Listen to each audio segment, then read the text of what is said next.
Neat paper leak కేసులో CBI దూకుడు పెంచింది. ప్రశ్నాపత్రం లీక్ కు సంబంధించిన వారి కోసం దేశవ్యాప్తంగా గాలింపు చేపట్టింది. 24 గంటల్లో దేశంలోని 14 చోట్ల అధికారులు సోదాలు చేపట్టి మరికొన్ని అదుపులోకి తీసుకున్నారు.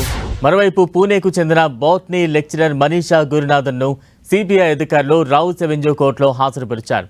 కోర్టు ఆమెకు 14 రోజుల సిబిఐ కస్టడీకి అనుమతించింది.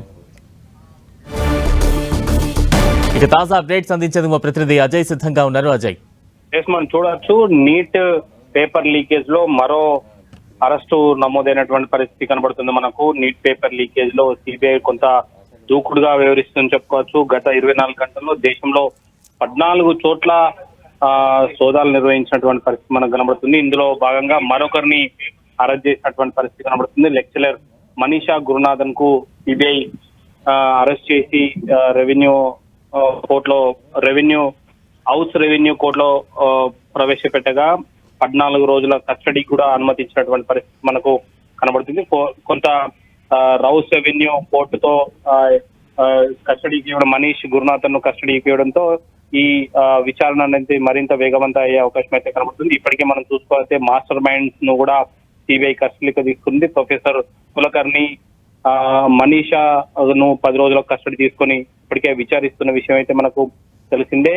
అయితే ఏదైతే ఈ పేపర్ లీకేజ్ విషయానికి వస్తే అత్యంత గోప్యంగా ఉంచాల్సినటువంటి ఎవరైతే అధికారులు ఉన్నారో దీనికి సంబంధించినటువంటి ఏదైతే పేపర్ సెట్ చేసే సంబంధించినటువంటి ప్రొఫెసర్లు, లెక్చరర్లే దీంట్లో ప్రధాన నిందితులుగా పేపర్ లీకేజ్ లో ఉన్నటువంటి పరిస్థితి మనకు కనబడుతుంది. దీన్ని కొంత పొలిటికల్ గా కూడా విమర్శలు పెరుగుతుండడంతో కేంద్ర ప్రభుత్వం కూడా దీనిపైన సీరియస్ గా దృష్టి పెట్టినటువంటి పరిస్థితి మనం చూడవచ్చు. ఇప్పటికే మనం చూసుకున్నట్లయితే కెమిస్ట్రీ ప్రొఫెసర్ కు సంబంధించి పివి కులకర్ణిని సిబిఐ అధికారులు శుక్రవారం అరెస్ట్ చేసి అతన్ని కోర్టులో ప్రవేశపెట్టగా రిమాండ్ నుండి కస్టడీకి తీసుకొని అతన్ని విచారిస్తున్నటువంటి పరిస్థితి మనం చూడవచ్చు. అదేవిధంగా ఇదే కేసులో చూసుకున్నట్లయితే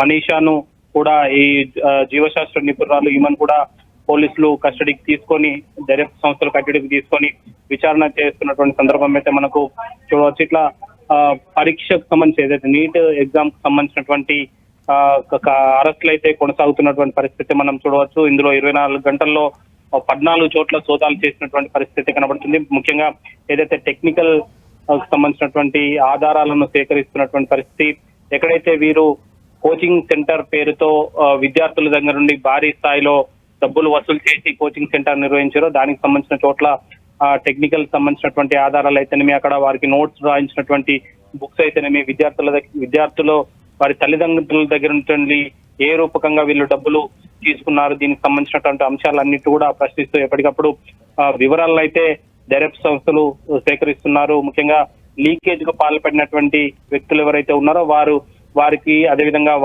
వారికి ఈ సంస్థకు ఉన్నటువంటి సంబంధాలు దానిపైన కూడా విచారణ చేసి పూర్తిస్థాయి దర్యాప్తునైతే కొనసాగిస్తున్నటువంటి పరిస్థితి కనబడుతుంది. Right, thank you Ajay.